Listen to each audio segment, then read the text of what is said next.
understand that the ants are dead. Okay? Every ant you ever know, dead. Every ant you ever know, gone. When will you understand? Every ant you've ever known is dead. Dead!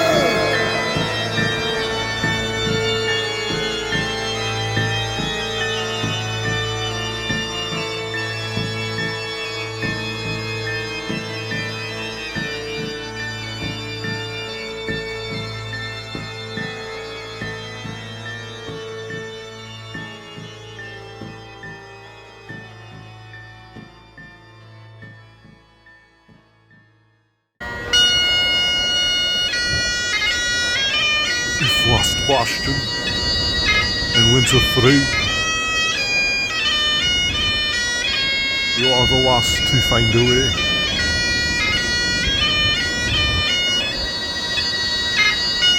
This is your last surviving day. What have I got left? What have I got left, my little ant kingdom is gone. I don't know if you can tell, the weather right now is kind of shitty, but I think it's a perfect setting for what I want to talk about today, which is the death of the ant gods. The winter tides are here, the kingdoms have fallen, been pushed underground like dwarves of old, and the ant gods are long dead. You know, the harvest they reaped was a temporary one, and unfortunately, their strongholds were not built to last this kind of weather, this kind of climate. And so they have reaped what they have sown and been forced underground. I grieve. I grieve. You know, there's no one to fucking suckle on my teat. No one to take my wisdom to the colonies. The ant gods, they're all fucking dead. I'm the last one. I'm the last god of the ants. You know, what's a religion without a god? What's a leader without followers? What's a fucking... it's all over. I want to go home. I want to go home. You can't fucking come out here, Daddy. It's so fucking cold out here. I want to go home.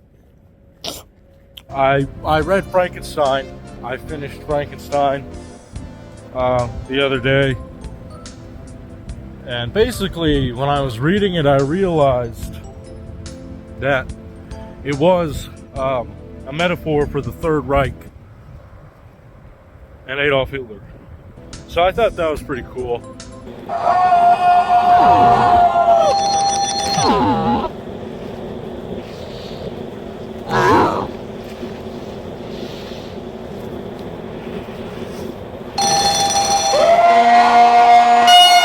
It was written in 1831. How could you know?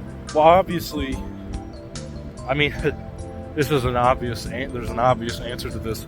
You just use your little brain for a second. I mean, Mary Shelley was obviously a time traveler of some sort, but she predicted the rise of the Third Reich through the story of Frankenstein and his monster.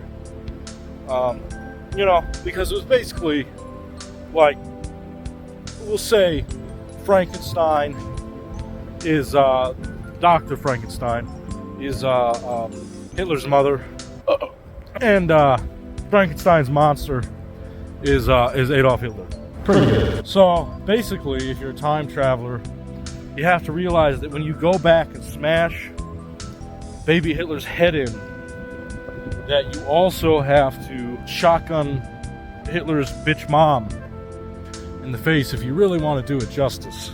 He becomes an outcast to those people, despite having let an Arab Muslim into their house. They will not let a 10-foot tall fucking walking mass of dead flesh into their home, which I really found, you know, what a statement. You know, that really says something. So I think you'll really like this book, though, if you're an ardent and hardened Islamophobe like myself. I don't know if you guys knew, but Muslims and Christians historically haven't really gotten fucking along very well, and that wasn't really changing much in the 1800s. You know, that's the problem with all these books.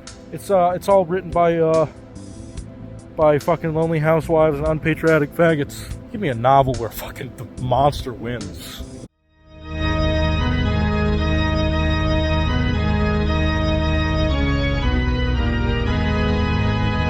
I want to see some fucking hot on monster action. You know, I feel like I can identify with Frankenstein's monster a lot. You know, he just wants some gash. And I can understand that. Now, would I go around fucking killing people's brothers and fucking breaking little boys' necks? You know, I don't know if I could ever be pushed that far. Let me just say, I'm sympathetic. I seem to have lost my way home on this trail. It's a single, I don't know which way I came from. I don't know. I'm just gonna keep walking in this direction. It'll probably take me somewhere. It's getting worse. I was told we might be on the verge of a snowstorm. And I think that I am walking in the wrong fucking direction. It's gonna get dark in like half an hour. I don't think I can make the walk back in half an hour. I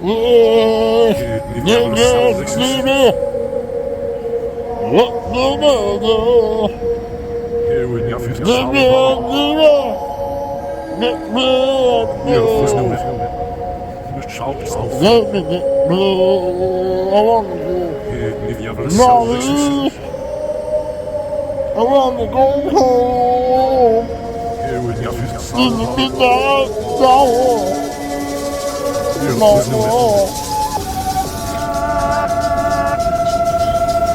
2,000 steps, Peter.